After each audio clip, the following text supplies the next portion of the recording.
Welcome everyone back to another episode of Q&A with Sharon's son George. I was my mother's caregiver after she was diagnosed with Parkinson's disease. Unfortunately, she passed on 1/1/2020, but we started together for Sharon.com in her memory. Today's guest is someone who really is breaking barriers, bringing important change, and someone who I consider not just a friend, but a fighter, warrior, and an advocate for Parkinson's disease around the world. I just want to welcome you, Scott. I really appreciate your time and friendship we've known each other. It's over a year. It goes by so quickly. So to be able to have an opportunity to talk today means the world to me. Well, thanks. It's an honor to be with you. And I must say, thanks for all the work you do. It's amazing. I wouldn't be able to do it without incredible people like you who inspire me every day. And as you know, I don't do this for anything except I want a cure. Plus, I want no one out there listening, or if you share this, to ever feel alone like I did as a caregiver and my mother also did, unfortunately, as a person with Parkinson's. Yep, I understand. But you're doing great work and you are a fighter in your own right. So I think the whole Parkinson's community is thankful for the advocacy work you do. I appreciate it. Now we turn to more important individuals such as yourself. So people are tired of hearing about me. I hope not, but you never know. So maybe you could start us off with kind of telling us a little bit about your background. Obviously, together we'll get much more deep dive into the journey, but kind of just a little bit about yourself. Really, George, my story is pretty simple, not anything exciting, but I'm Mhm. born and raised in Columbus, Ohio. Kelly is my wife. She was my girlfriend in high school. So Mhm. we've been a couple for a long time. And I was diagnosed with Parkinson's 18 years ago at the age of 47. And like everybody, pretty much, I realized looking back, I had symptoms of Parkinson's long before the diagnosis was made. And it's been a battle. It's a fight. It's something you have to work on every day. And I'm just thankful for all the people out in the community that I can lean on and learn from and grow with. And the Parkinson's community is, I think, a community unlike any other community that I know of. I think one of the toughest things, and I appreciate you sharing that, is kind of when someone is diagnosed. I know my mother had it for about 15 years. She didn't share much. I knew like the word Parkinson. I didn't even know it was a disease for 7 years till it kind of took over and I had to get involved much more and kind of fell into the world of awareness and trying to advocate for her at the time. I know we didn't fail, but we didn't find the cure in time. But there's so many others like yourself that we fight today in her memory. For all those we've lost, but the diagnosis part is the toughest because I wonder how many do get the diagnosis, early enough, or misdiagnosed, or late diagnosis. So it's very interesting topics that hopefully we'll cover. I do want to get right into the main area we're here, and that's really about your participation. We met on social media. In a moment I'll share some of the amazing things you've done, but maybe you could talk a little bit about why did you kind of decide to fight back. There's nothing wrong with being private, but we always mention Mr. Michael J. Fox is a hero of mine and many because he didn't go to the world of privacy. He kind of fought it front head on and still does today. So I'm just curious if you could share, what was it that, kind of encouraged you to be so public about the disease and also about awareness? I think that's a great question, George. And I think one thing that's worth understanding about Parkinson's disease, obviously my brain doesn't produce enough dopamine. That's kind of the root of the problem. And that creates several issues, obviously movement, but also I think we forget that creates dopamine allows for our sense of well-being. My point being, I think it's unfortunately, I don't want to say natural, but a common occurrence is people with Parkinson's tend to seclude or become less public because they don't feel as good. Their sense of well-being is not what it should be. I decided early on that I like to use the word contributor or consumer. I could be a contributor or a consumer, and I like to point out the fact that not everybody's cut out to be a contributor. And what I mean by that is I felt like I could try to make things better and encourage people and learn and help people in all the different ways they need help as it relates to Parkinson's. Or I could sit back and just enjoy the benefits of people that have kind of gone before me, people that are doing great work such as yourself. And I'm not saying one is right and one is wrong, because it's not. It's different for everybody. But for me, I learned early on that by giving back, I benefited immensely. You talk about a sense of feeling good and helping other people. I mean, I often say when I do a presentation or sometimes speak to a group, I almost feel guilty afterwards because I feel so thankful and good about what I've just accomplished. It's just a special feeling. Um, and I think that this disease, we just have to keep fighting, and it's not going to get any better if there aren't people out there being public about it. I don't think um, people really understand all the details, all the things that are involved when you have Parkinson's. They think of a tremor. There's so much more to it than just a tremor. So I decided to be public about it. It was much easier than trying to hide it, because I found out real quickly that you may think you're hiding it if you have Parkinson's disease. The reality is you're not hiding it, and then you leave people to speculate about what your condition is. So I thought it was an opportunity to bring awareness, and I think it's all about awareness. You know, from the politicians in Washington D.C. to the layperson on the street, I think more people need to understand the devastation and the things associated with Parkinson's disease that are not good. Well, I thank you for all you do, and obviously I follow along. And actually, now I wanted to share my screen and thank you again. Today's the thanking Scott Day. This gentleman you might recognize, beautiful guy. I love him. And if you go to togetherforsharon.com, everyone, click interview, you'll be able to find much more depth on Scott and also all that he does, a little bit more about his background. We just went for a walk, my family, this morning, a few miles, and I couldn't even, unfortunately, I have a lot of issues myself with health, but even when I was healthy, I don't think I could be on the track and field team. So I admire all that you've done. And also, you can also see how to reach out to him. But I wanted to also share a little bit in the next question is really what made you find the world of pickleball? It's funny how important pickleball has become, not just in the Parkinson's community, but around the world. Yesterday, I actually did a show, which you might want to check out when I post it, with a professional pickleball player. She doesn't have Parkinson, but she wanted to help me make individuals in the Parkinson's community about how largely helpful pickleball has been for progression in Parkinson. But here we have someone like you who can tell us really much more than just a pro or just an advocate like myself. So can you tell us a little bit, how'd you discover pickleball and who's this young gentleman here? Yeah, that young gentleman's a guy a long, long time ago in Columbus, Ohio, Nice. student at the Ohio State University. Obviously, don't look like that anymore, but that's just the way life goes. Pickleball, George, I sort of discovered by accident. I live in a community outside of Beaufort, South Carolina, and the name of that community is Habersham.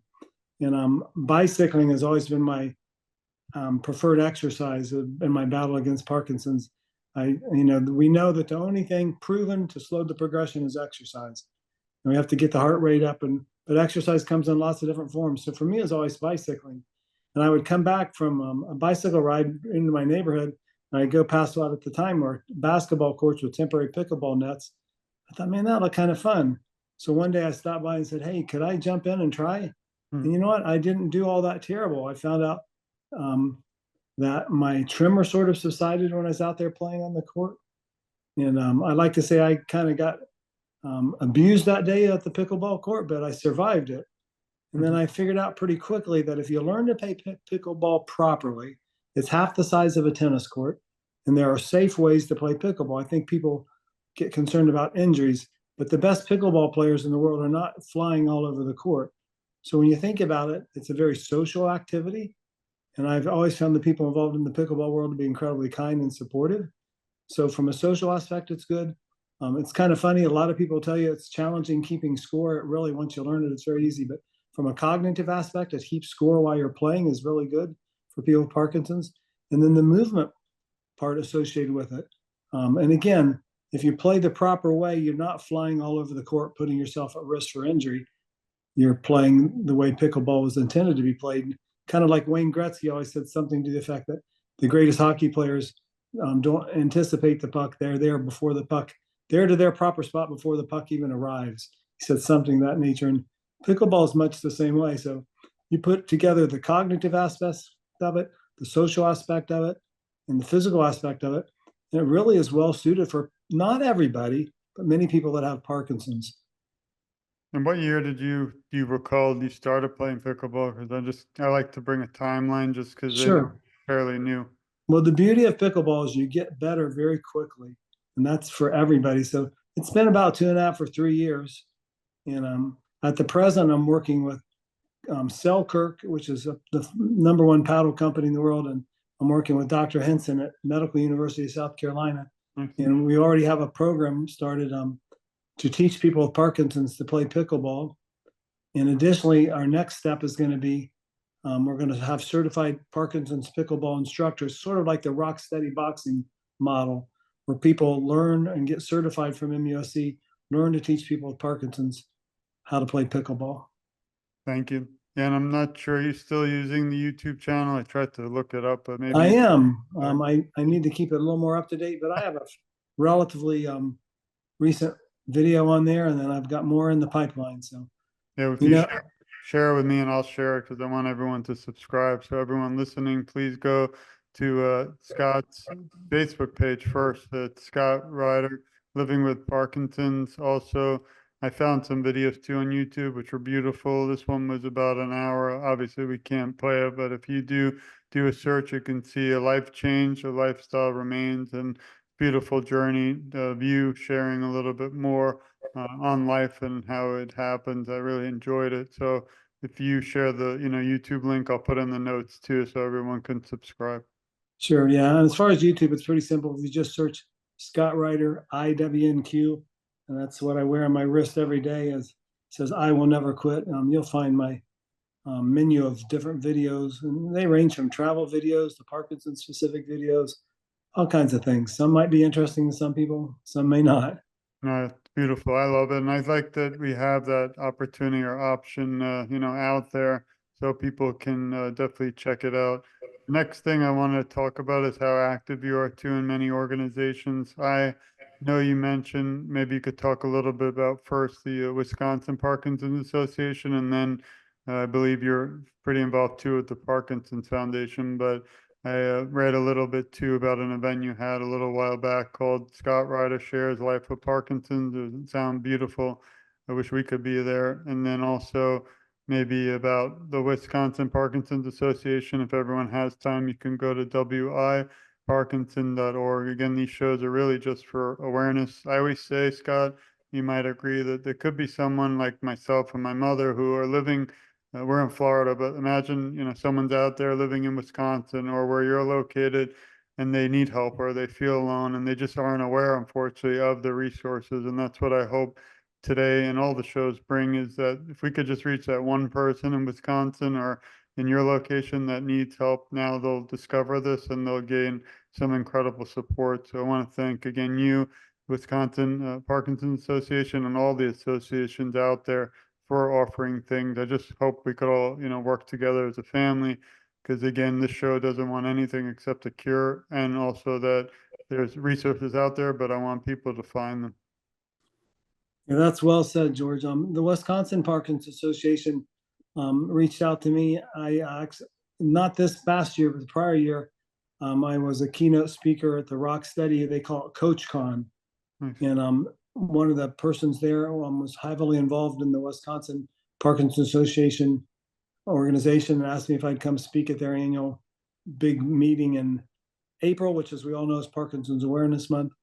And it's just a great group of people in Wisconsin that are very proactive, um, progressive, and looking for ways to reach out to the Parkinson's community. And it was a pleasure being there and speaking and really just kind of telling my story and encouraging was really what it amounted to.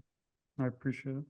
And now back to the Parkinson's Foundation. There's a lot of organizations. If you go to Together for Sharon, you'll notice a few. It's not like we favor one over the other. We just offer different ones that exist. One that was close to us was the APDA. So we donated about 10,000 from our family, and then you can see Wow. Parkinson's. Never been a good fundraiser. We just donate ourselves. It's hard because I do want the beautiful thing is these organizations, if you click from the webpage, they go to their page and none of it goes to our organization. We're not an org, it's just me on purpose. I didn't want to be a foundation, but the beautiful thing is they created, links in memory of my mother. So goes to those organizations. But I did want to kind of touch a little bit, somewhat briefly, on the Parkinson's Foundation. Sure. Early on when I decided I was going to try to be involved in advocacy work and reaching out to the Parkinson's community and encouraging, I kind of did my research in all the organizations. And it's different for everybody. We need all these organizations because all of them working together is how we're going to ultimately get to the place where we figure out what's causing this crazy disease. But the Parkinson's Foundation, I like to say, I chose to hitch my wagon to for a couple reasons. One is, and this is statistically accurate, they reach more people than any other organization, and that's hard for people to understand, but they truly do because they're not the biggest by any stretch. But when I travel around the nation and go see all these other organizations, and I've been to all of them, you name it, Davis Finney, Brian Grant. Um, I could go on and on. Man, are they great organizations? But so often it's interesting, they're using information or literature or resources from the Parkinson's Foundation. And the Parkinson's Foundation has boots on the ground, people that work for them all across the nation, have chapters. I'm involved in the Carolinas chapter. And they've just been very helpful as far as if I come up with an idea, they're very supportive. And it goes back to when I was in Columbus, Ohio. One year we raised just about $100,000 for moving day. And that kind of got things started. And it's just been a great relationship. And they're very proactive. And they work together with all these other organizations. They work with Michael J. Fox and Brian Grant, Davis Finney. Like I said, it's like a big family. Well, thank you for sharing that. And again, I hope just one person, if we reach out there, and please share this, please support Scott and all his incredible advocacy. Maybe we'll be able to reach that one individual out there today, Saturday, 9/21/2024, that might not realize that there are these organizations, and maybe it'll change their life and their caregivers as well. So thanks again. Sure, you're absolutely right. Yeah, George, we're doing the recording this right in the middle of the Ohio State University football game, but that's okay.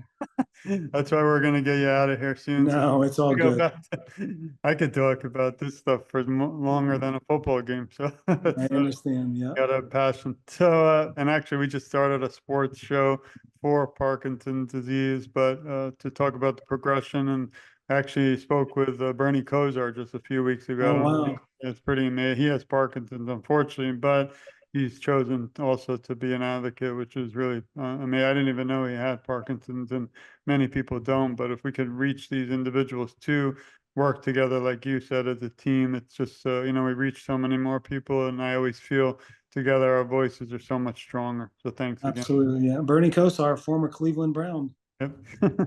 So maybe I'll get him on with you too sometime. That'd be great. That'd be fun. So now I want to kind of move to a little bit more about Scott, which is exciting for me because we get to know you a little bit more. Can you list 3 words that describe who you are? Yeah. Um, it's going to be 4. I will never quit. That's good. You're allowed an exception because Yeah. this is your show. And like I said, I wear it on my wrist every day. I sleep Love with it. I bathe with it. I, W, and Q. it.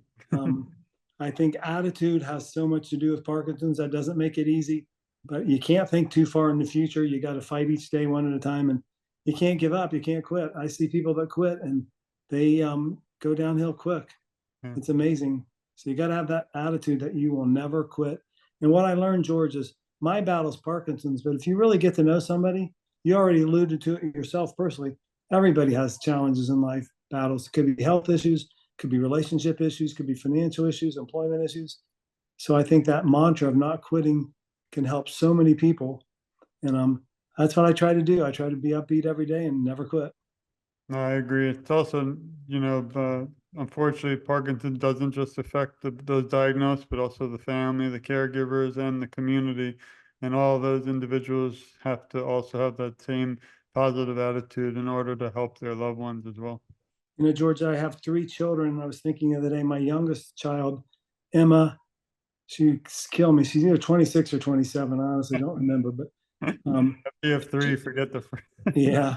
But my Yeah. point being is that her dad, Scott Ryder, has had Parkinson's for more of her life Yeah. than she hasn't seen it, and so it just becomes part of the family. And it impacts everybody, and many times in adverse ways. Well, moving to another question, because I do want to come back to family in a moment, but is there one moment or one most memorable moment that stands out through most of your work so far with awareness that you could share? Um, I think that one of the most memorable moments was, gosh, a few years ago when myself and my friend Jim Morgan, who's a Parkinson's warrior, lives in Miami, Florida. You probably know Jim. And we were invited to be the at the first ever Parkinson's Foundation Volunteer Summit, where the volunteers were honored and thanked and provided information. And we were sort of the host of that event.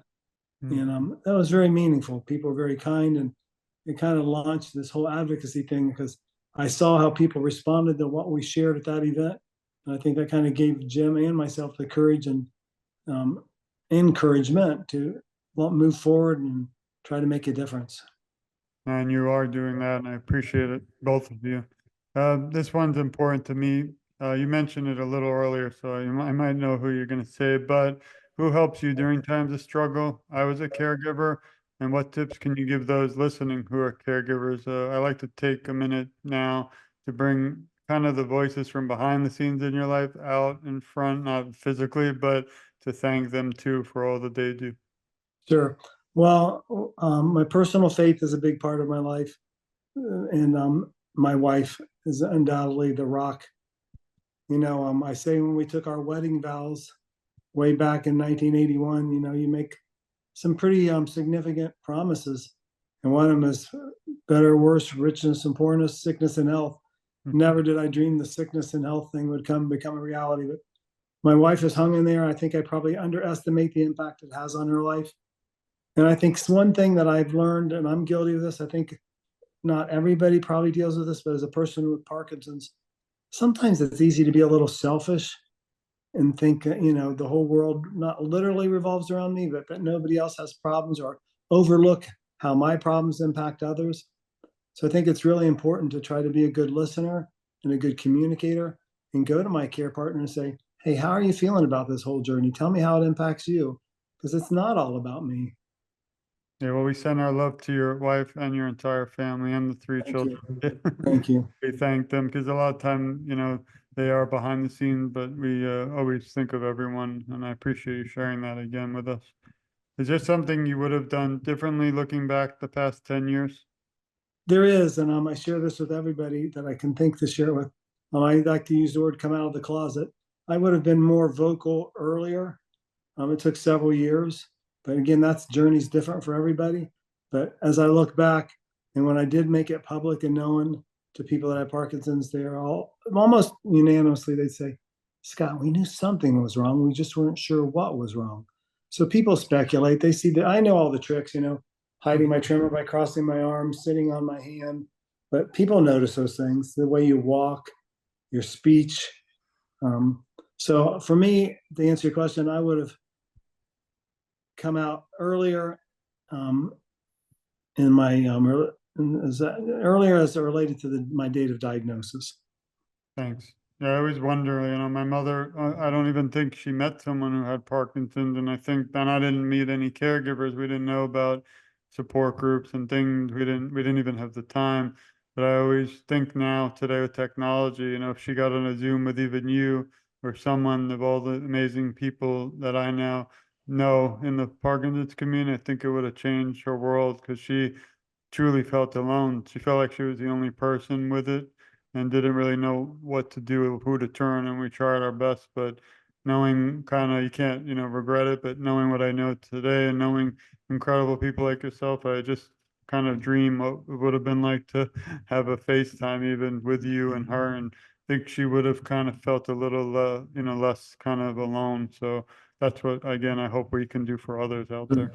George, you know what's pretty amazing, and this isn't unique to me. If you talk to somebody that's diagnosed with Parkinson's today, almost unanimously it goes like this. Oh yeah, the doc says you have Parkinson's. All right, well, start on carbidopa, levodopa. We'll see you in 6 months. There's not where do I go, who do I talk to, what do I do? And probably I'm not embellishing, once or twice a week I'll receive communication from somebody from somewhere across the country that knew somebody that said, "Oh, you should talk to this Scott Ryder guy." I like to say I'm kind of crazy, but um, he's battling Parkinson's for 18 years now, and just you can see how people so much appreciate the, just you trade medication stories, symptom stories, and there's just power in that togetherness, and you know all about that. Together for Sharon, because together creates a lot of power. So I think as a Parkinson's community, we need to do better about reaching out to those newly diagnosed people. Yeah, I agree. And that's kind of a question you already now answered is, how do we, I always sit and think, how can we get more awareness? Well, I published this book just a few weeks ago and you'll be in one of them, but it's the journey, after 2 years, my mother passed, so around 2022, I realized when I found out there were 10 million people in the world with Parkinson's, I was kind of heartbroken a second time because I knew there were approximately a little more than a million in the US. And my mother was one of those individuals, but when I found out there's that many people around the world, I wanted to do something, and I thought, why not share other individuals' journeys? And I'm grateful I did. Obviously, not for any reason, but I had the opportunity to meet you and so many incredible people out there who have become advocates, and now you will all live on as long as I can keep fighting forever. Because even this show can't end just today in our conversation. I encourage everyone out there listening to share it and then share it and share it again, like I will, because we have to keep doing this till there's a cure. So again, I thank you for all your advocacy and your friendship more than anything. That's a privilege. Thanks for having me, George. Thanks for the work you do. Not letting you go yet. All right. It was all no. We're not putting the show end notes yet, but just a few more. Who's your hero and inspiration? Um, this is going to sound kind of corny, but really my family, I love it. It's not my corny. wife and my three children. My three children, I mean, have just been remarkable. They're all supportive and kind and encouraging. And they're sad too, I'm not the dad that my older kids knew a different dad in the early days of their life. My youngest daughter really has never known a different dad, and I like to say she sort of got cheated, but they're amazing. They keep me going, and for that, I'm very thankful for my wife and Katie, Jacob, and Emma. We have three children too, and it's tough because my mother's birthday will be September 28th, ironically, and it's a tough day to explain. My youngest doesn't really remember her. He was a baby. My middle and older do, but my older daughter was her best friend. And, Sure, I'm similar. Obviously, I don't have Parkinson's yet or don't know what will happen in the future, but I went from, 42 running around like 5Ks and all these big time running and basketball. And now, like even sitting here, I have a TENS unit on my back and I can't really do that. I always dreamt of running with my daughter when I was older because you see all these incredible people at these 5Ks that are like 90 running. And I'll yeah, never, we went for a walk today, but I can't run at all, zero. So I'm actually debating. I don't know if you know much, we'll talk off about that spinal cord stimulator, which is just as tough as some believe as DBS. Obviously, they're completely different issues and sure, I don't compare things, but just when you said that, it kind of brings me back to the similar situation. sure.